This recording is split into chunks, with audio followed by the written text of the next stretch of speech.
left to freeze with a note. No one's child. The rancher said, "You're mine now." "You're mine now." Meaningful impact.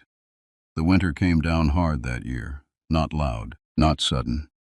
It arrived the way grief does, quietly, without asking permission, and then it stayed. Snow had been falling since before dawn, thick as wool, swallowing fence lines and burying roads that had once pretended to lead somewhere. The world was reduced to two colors, white and the dark shapes stubborn enough to remain. Trees stood like sentries with bowed heads. The sky hung low, heavy, as if it might collapse under its own cold. Ethan Cole rode through it alone. He had learned long ago that winter did not reward company. Horses breathed louder, thoughts grew heavier. Men talked too much just to hear something alive. So Ethan kept to himself, reins loose in his gloved hands, coat pulled tight, beard crusted with ice where his breath froze and refused to fall. The ranch sat another mile south, but something had pulled at him, an unease that did not belong to the weather. He slowed his horse near the old service road that no one used anymore. Snow had filled it in, erased the lie that it still mattered. That was when he saw the shape. At first he thought it was debris, a sack torn loose, a drift piled wrong. Winter made liars of the eyes, but his horse stopped on its own, ears pinned forward, breath stuttering. Ethan followed the line of its gaze. There, against a fence post half swallowed by snow, was something small, too still, too deliberate. He dismounted, boots crunching, the sound sharp in the hush. Every step closer peeled away denial. The shape was wrapped in layers, old burlap, threadbare cloth, something that might once have been a blanket. Snow had crusted along the edges, sealing it in place. A child. Ethan's chest tightened, the way it had the day his wife was lowered into frozen ground 3 winters back. Same air, same silence, same sense that the world had overstepped. He knelt, fingers stiff as he brushed snow from a small shoulder. The child did not move. For a terrible moment he thought winter had already won. Then, barely, there was a sound. Not a cry, not even a breath, just a thin, broken whimper, broken like air trying to remember its job. "Easy," Ethan said, though he didn't know who he was talking to. His voice sounded wrong in the open, like it didn't belong out here anymore. He pulled back the burlap from the child's face. A girl, maybe 6, maybe 7. Her lashes were white with frost. Her lips were blue, cracked, trembling faintly. One mitten was missing. The exposed hand was red and stiff, curled in on itself like it had tried to hold on to something and failed. Tied to the fence post above her head was a scrap of paper, weighed down by a nail driven too deep. Ethan didn't want to read it. He already knew what it would say. Winter always carried messages like this, the kind people left so they wouldn't have to carry guilt themselves. Still, his eyes went there. No one's child. The words were uneven, written in charcoal or ash. No name, no explanation, just a declaration, a dismissal, as if saying it made it true. Ethan's jaw set hard. He reached up and tore the note down, crumpling it in his fist until the paper tore and bit into his skin. "That's a lie," he said, low and certain. The girl stirred when he lifted her. She was frighteningly light, like the cold had already begun its work of erasing. Her body was rigid, fighting even in half-unconsciousness, small fingers clutching weakly at his coat as if unsure whether he was real. "It's all right," he murmured, pulling her against his chest, wrapping her in what warmth he had left. "I've got you." Her forehead burned even through the layers. Fever under frost. A cruel balance winter liked to strike. Ethan moved fast then. No more thinking. No more weighing consequences. He mounted with care, holding her close, turning his horse south toward the ranch that had known only one heartbeat for too long. The ride back blurred into breath and snow and the steady drum of hooves. He didn't remember dismounting. Only the door flying open. The sudden, shocking warmth of inside. The smell of wood and old coffee and the life he thought had already passed him by. He laid her on the table near the stove, stripped off his gloves, hands shaking now that the urgency had somewhere to land. He wrapped her in blankets, layered and tight, then stoked the fire until it roared like it was angry at the cold for touching her. She whimpered again, eyes fluttering open. Dark eyes. Too old for her face. Fear sitting there like it had paid rent. "Hey," Ethan said softly. He dipped a cloth into warm water and pressed it to her lips. Small sips. That's it. She obeyed on instinct, swallowing with effort. Her gaze never left his face. "It's just me," he went on, though he didn't know why that should mean anything. "You're safe here." Safe was a word people used when they wanted to believe something. Ethan knew that, but he said it anyway. He worked slowly, methodically, the way you do when you're afraid one wrong move might shatter what little hope is left. He rubbed warmth into her hands, checked her feet for frostbite, counted her breaths. Outside, the wind howled, angry at being shut out. When she finally slept, it wasn't peaceful. Her body jerked with dreams she was too young to carry. Ethan sat beside her long after the fire settled, staring at the small rise and fall of her chest like it was the only proof left that the world hadn't completely lost its way. Near midnight, he unfolded the scrap of paper again, smoothing it out on the table. No one's child.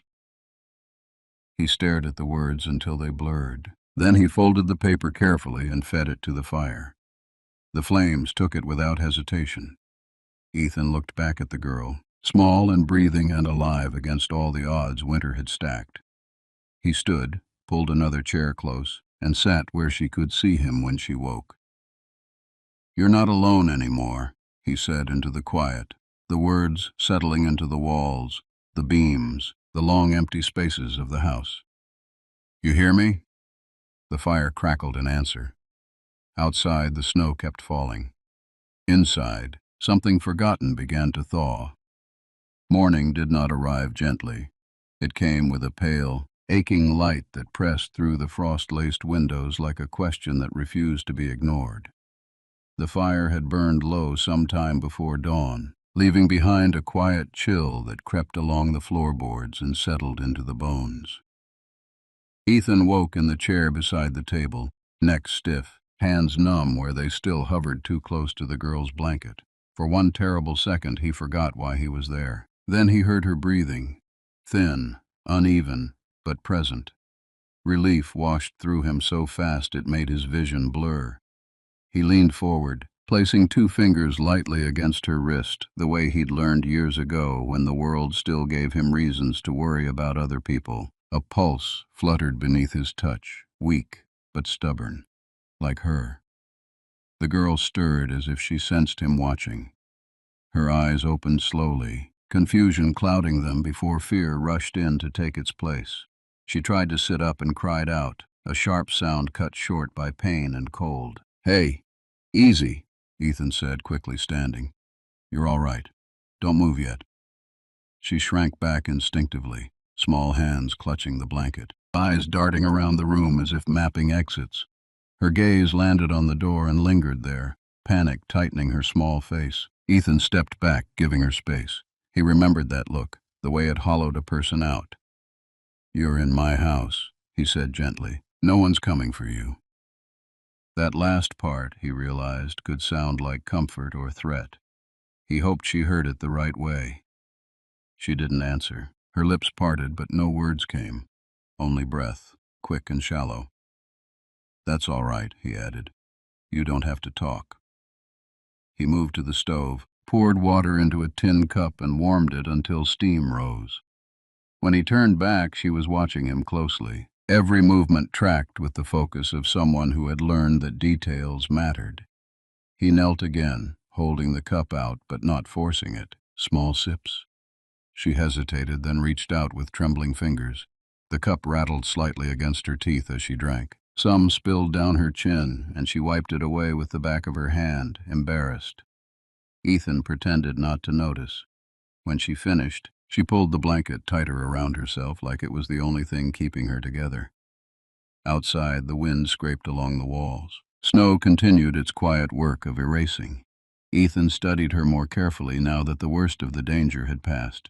Dirt smudged her cheeks. There was a faint bruise along her jaw, yellowed at the edges, not fresh, but not old enough to forget. Her clothes were mismatched, too thin, too big, patched and repatched until the original fabric was just a memory. No child dressed like that by accident. "You hungry?" he asked. Her eyes flicked up at the word. She nodded once, almost imperceptibly. He brought her a bowl of warm broth, thickened with barley and bits of carrot. The smell filled the room, honest and simple. She ate slowly, carefully, like she wasn't sure it would stay. Ethan sat across from her, hands wrapped around his own cup, not speaking. He let the silence do what it needed to do. When she finished, she pushed the bowl away and looked at him again, searching. Her mouth opened. "My name," she whispered. The sound of her voice, so small, so unsure, hit him harder than he expected. "That's a good thing to know," he said. "You don't have to tell me yet, if you don't want." She shook her head. "Don't remember." The words were barely there, like they might disappear if she spoke any louder. Ethan nodded slowly. Memory was a strange thing. It hid when you needed it most. "That's all right," he said again. He found himself using those words a lot. Maybe he needed them as much as she did. "We'll take our time." She studied his face as if weighing something important. Then quietly she asked, "Why? You help?" Ethan didn't answer right away. He looked past her to the window, to the white world pressing in, endless and cold. "Because someone should have," he said finally. She accepted that, or at least she didn't argue. The day unfolded slowly. Ethan set her up near the fire with blankets and a pillow, then moved about the house, splitting kindling, checking the roof for snow weight, doing the things that kept a place standing. Every so often, he glanced back to make sure she was still there. Every time she was watching him, not afraid now, curious. By afternoon, color had returned to her cheeks. The fever eased its grip, retreating like something that knew it had lost this round. Ethan brought her a clean shirt, one of his old ones, cut down and stitched years ago for reasons he had stopped examining. It hung loose on her small frame, but it was warm. She hesitated before taking it, then whispered, "Thank you," like the words were precious. When she changed, she did so behind the table, back turned, modest even in trust. Ethan looked away, busied himself with the fire. Later, when the light began to fade, she asked another question. "You alone?" "Yes," he said. Her brows knit together. "Always?" He considered lying, then decided not to. "For a long time." She nodded as if that made sense, as if loneliness was something she recognized. That night, the storm worsened. Wind slammed against the house, rattling windows, trying to force its way inside. Ethan reinforced the door, added logs to the fire, then settled back into the chair. The girl slept, but fitfully. Every sharp gust made her flinch. Once, she cried out in a language he didn't recognize, hands clutching at nothing. Without thinking, Ethan reached out and rested his hand lightly on her shoulder. "It's all right," he murmured. She didn't wake, but her breathing slowed. Hours passed like that. Firelight, wind, the quiet work of staying alive. Near dawn, she stirred again, eyes opening to find him still there. "You didn't leave," she said, not a question. "No," he replied. "I won't." She watched him for a long moment, then whispered, "They said no one want me." Ethan's jaw tightened. He leaned closer, making sure she could see him clearly. They were wrong. Her eyes filled, but she didn't cry. Instead, she nodded, once, firmly, as if committing the words to memory. Outside, the storm finally began to break. Snow softened. Wind lost its edge. Inside, the house held 2 breaths instead of 1, and for the first time in years, Ethan Cole did not feel like winter had the final say. Winter settled into the ranch like it had decided to stay. The storm passed, but the cold remained, sharp in the mornings, slow and aching in the evenings. Snow packed itself against the fence lines and crept up the barn walls. turning familiar ground into something quieter, more watchful. Days shortened, nights stretched long and thoughtful. The girl grew stronger. It happened in small, almost invisible ways. The way she no longer startled when Ethan shifted his weight. The way she slept through the wind without crying out. The way her hands stopped shaking when she lifted a cup. Ethan noticed everything. He noticed how she liked to sit near the window in the mornings, watching snow fall as if it were telling her a story. How she counted the cracks in the floorboards when she was thinking. How she hummed, soft, tuneless sounds that came and went like breath when she thought no one was listening. She still didn't remember her name. Some days she tried. She would close her eyes, brow furrowed, lips moving silently as if searching through a locked room. Then she would shake her head, frustration pinching her small face. "I know I had one," she said once, voice thick with effort. "It was warm." Ethan didn't push. Names came back when they were ready, or they made room for new ones. On the 5th morning after the storm, she surprised him. He was at the table mending a torn glove when she climbed down from the cot on her own. Her steps were careful but steady. She crossed the room, stopping a few feet away, hands clasped in front of her. "Can I help?" she asked. The question caught him off guard. "Help with what?" he asked gently. She gestured vaguely at everything, the house, the fire, the world that kept going whether you were ready or not. Ethan considered her pale face, the strength that was returning but hadn't fully arrived.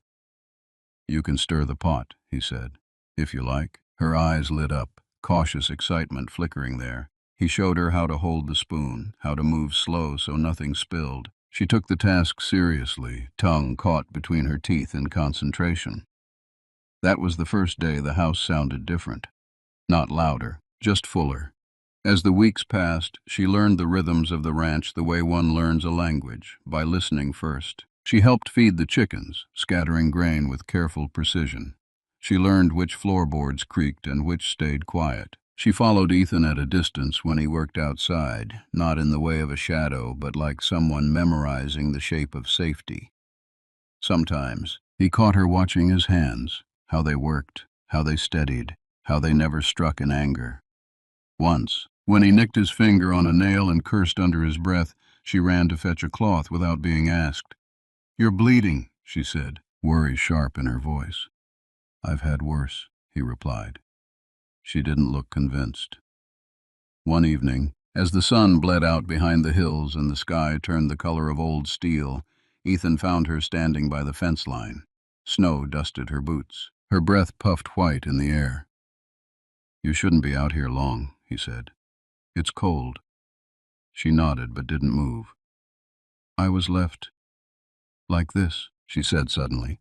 Ethan went still. "Like what?" he asked carefully. She pointed to the fence post, the spot where he'd found her, the place Winter had tried to claim. "They tied the note," she continued. "I couldn't read it, but I knew it wasn't good." Ethan swallowed. "You don't have to remember that." She looked up at him, eyes steady. "I want to." They stood there in the quiet, snow creaking beneath their boots, the past hovering between them like breath held too long. "They said," she went on, "that no one would come, that winter would be faster." Ethan knelt so he was level with her. His voice was firm, certain. They were wrong. She studied his face, searching for cracks. Finding none, she nodded. That night, she dreamed less. One morning, not long after, Ethan brought out a small wooden box. He set it on the table between them, sliding it toward her. "What's this?" she asked. "Something that belonged to someone who mattered to me," he said. "I think it's yours now." Inside was a small carving, a bird, wings outstretched. Simple, worn smooth by time and touch. Her fingers closed around it instantly, as if they recognized it before her mind could. "It flies," she whispered. "Yes," Ethan said, "even in winter." She held it close, pressing it against her chest like a promise. Later that day, while Ethan repaired a loose hinge on the barn, she followed him out, wrapped in a thick coat. She watched quietly for a while, then asked, "What should I call you?" He paused, hammer midair. "Ethan." She tried it out softly. "Ethan." The name settled easily on her tongue. "And you?" he asked, heart thudding harder than he expected. She hesitated, then slowly, "I don't know." "That's all right," he said. "We can find one together." She thought for a long time. Snowflakes landed in her hair and melted there, unbothered. "I like winter birds," she said finally. "They stay." Ethan smiled faintly. "They do. Maybe Wren?" she suggested, uncertain. The name hovered between them. "Wren," Ethan repeated. She nodded, a shy smile tugging at her lips. "Wren." That night, when the wind howled and the fire cracked, Ethan tucked her in and sat beside her until sleep claimed her fully. "You're not no one's child," he said quietly, brushing hair from her forehead. "You're mine now." The words surprised him with their weight, with their truth. Outside, winter pressed in. Inside, something stronger than cold took root. And for the first time since the world had broken in two, Ethan Cole allowed himself to believe that some things, once found, were never meant to be left behind. Winter does not leave all at once. It waits. It circles. It watches what you build when you think you're safe. The ranch had settled into a fragile kind of peace. Wren laughed now, soft, surprised sounds that startled her as much as they did Ethan. She learned how to mend seams, how to gather eggs without flinching, how to stand near the fire without feeling like it might turn on her. The house had learned her footsteps. The silence no longer swallowed them. That was when winter decided to remember them. It began with tracks. Ethan saw them just after dawn, half hidden beneath a dusting of fresh snow. Boot prints, 2 sets, adult, heavy, deliberate. They didn't belong to the ranch. They didn't belong to yesterday. He crouched near the fence line, fingers brushing the edge of one print. Recent. Whoever made them hadn't bothered to hide. His stomach tightened. Inside, Wren was humming while she swept the floor. The sound cut off the moment Ethan stepped in. She saw his face and knew. "What is it?" she asked. "We're not alone," he said. She went very still. "Are they the ones?" "I don't know," he replied honestly. "But I don't like the way they walk." He moved quickly then, the way a man does when decisions are already made. He loaded his rifle, checked the spare, slid a knife into his boot.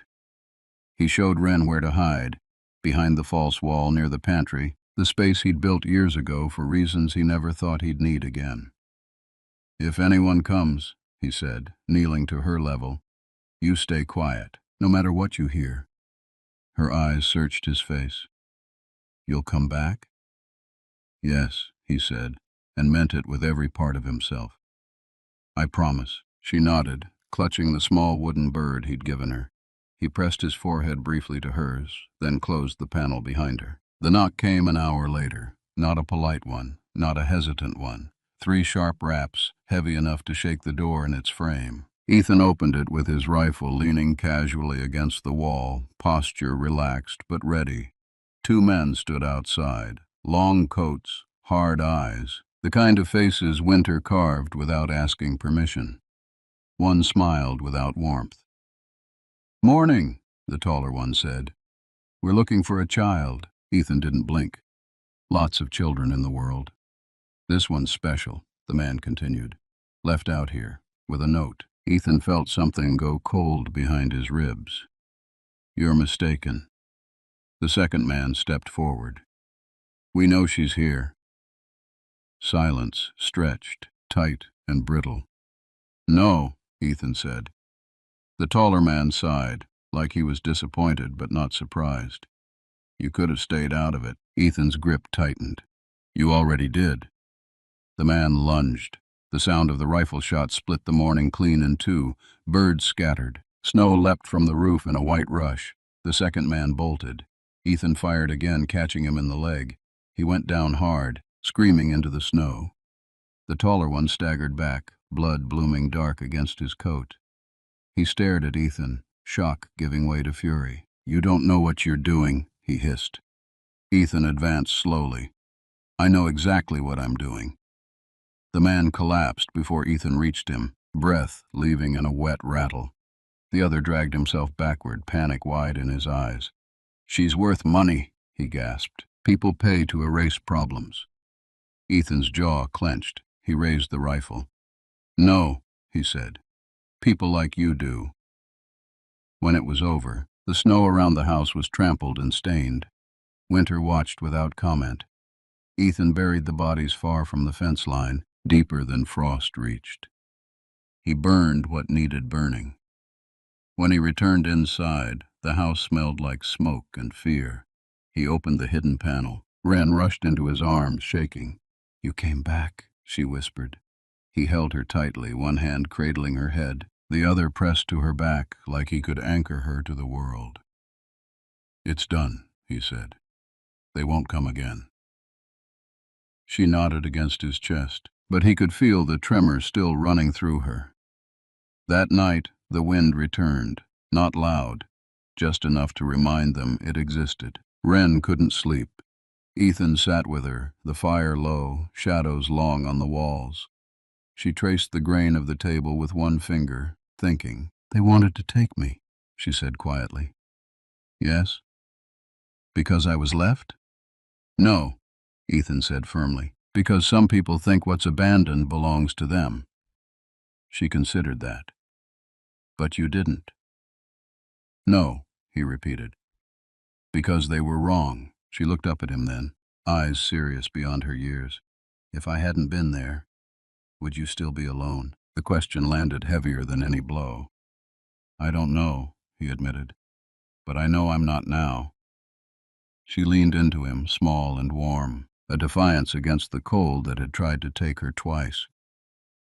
Winter pressed its face to the windows, listening. It did not get in. By morning, the snow had covered the tracks. The world pretended nothing had happened. But inside the house, something had shifted. Not broken, reinforced. Wren helped make breakfast, her movements steadier than before. She asked fewer questions, but the ones she did ask cut deeper. Will winter ever stop? She asked. Ethan thought of the men, the note, the way cold returned when you least expected it. No, he said, but it doesn't always win. She smiled at that. Small, certain. Outside, the sun climbed, pale and stubborn. Inside, a promise held. And winter, for all its patience, had lost something it could not take back. Spring did not arrive the way stories promised. There was no sudden warmth, no grand melting that erased winter in a single breath. Instead, the cold loosened its grip slowly, like a fist that had grown tired of holding on. Snow retreated inch by inch, revealing ground that looked unsure of itself, dark and damp and scarred where it had been frozen too long. Ethan watched it happen from the porch, coffee cooling in his hands. Behind him, Wren sat on the steps, knees tucked to her chest, counting droplets as snowmelt slid from the roof. She had learned patience from winter. She did not rush the world anymore. Is it over? She asked. Ethan considered the land, the sky, the way the wind still carried a bite even when the sun dared to show itself. No, he said gently, but it's changing. She accepted that answer the way she accepted most things now, not with fear, but with quiet understanding. They buried the past properly once the ground softened enough to allow it. Not the men, not the violence. Those were already gone, returned to silence where they belonged. What Ethan buried was the note. He had kept the torn scrap of it in a tin box beneath his bed, not because he needed it, but because some wounds healed better when they were acknowledged. Wren watched as he dug, the bird carving clutched in her hands. When the hole was deep enough, Ethan placed the box inside and covered it with earth, tamping it down until it disappeared into the ground like it had never existed. That's not true anymore, Wren said softly. No, Ethan agreed. It never was. Life resumed. Not as it had been, but as it could be. Wren learned to read with an old book Ethan's wife had once loved, her finger tracing letters as if they were stepping stones across a river. She stumbled at first, then steadied, delight blooming each time a word revealed itself. Ethan watched from the table, pretending to fix something just so he could listen. She learned the land, too, which paths flooded first, where the ground stayed warm longest, where winter birds nested even when the cold returned. One evening, as the sun sank low and painted the sky in colors that didn't know how to be sad, Wren asked, "Will I always be Wren?" Ethan looked at her, really looked, at the strength in her posture, at the calm in her eyes, at the way she fit into the space she occupied like she had always belonged there. "You can be whoever you choose," he said, "but that name suits you." She smiled, content. Weeks later, a letter arrived. It bore the mark of the county office, the kind of thing Ethan hadn't opened in years without bracing himself. He read it twice before calling Wren over. "What is it?" she asked, peering at the paper. "It says," he replied carefully, "that if I want, I can make things official." Her eyes widened. "Official how?" He took a breath. "It says I can be your guardian, legally." She didn't answer right away. She looked around the house, the walls, the table, the fire that had warmed her through the worst nights of her life. She looked out the window at the land that no longer felt endless in a frightening way. Then she looked back at him. "You already are," she said. Something tight loosened in Ethan's chest. He nodded. "Still, it might matter someday." She stepped closer, sliding her hand into his. Small, warm, certain. "Then yes," she said. They signed the papers a week later in town. No ceremony, no witnesses who mattered, just ink and names and a quiet understanding that some bonds didn't need applause. On the ride home, Wren leaned against him, her head resting easily where fear used to live. "Ethan?" she asked. "Yes?" "Thank you for finding me." He swallowed past the lump in his throat. "Thank you for staying." The seasons turned, as they always did. Summer brought green to the hills and laughter to the house. Fall followed, gold and honest, preparing the land for rest. And then, inevitably, winter came again. But this time, it was different. The house held its warmth. The fire was always ready. The silence was shared, not empty. When snow fell, Wren pressed her face to the window and smiled instead of shrinking away. One night, as the wind howled outside like it remembered old arguments, Wren curled beside Ethan by the fire. "Winter can't take me now," she said, not bravely but truthfully. Ethan wrapped an arm around her shoulders. "No," he said, "it can't." Outside, the cold did what it always did. Tested, waited, returned. Inside, something stronger had already taken root. And long after the snow fell and melted and fell again, the ranch stood as quiet proof of something the world tried very hard to forget. That being found is not a matter of chance. Sometimes it is a choice, and once made, it changes everything.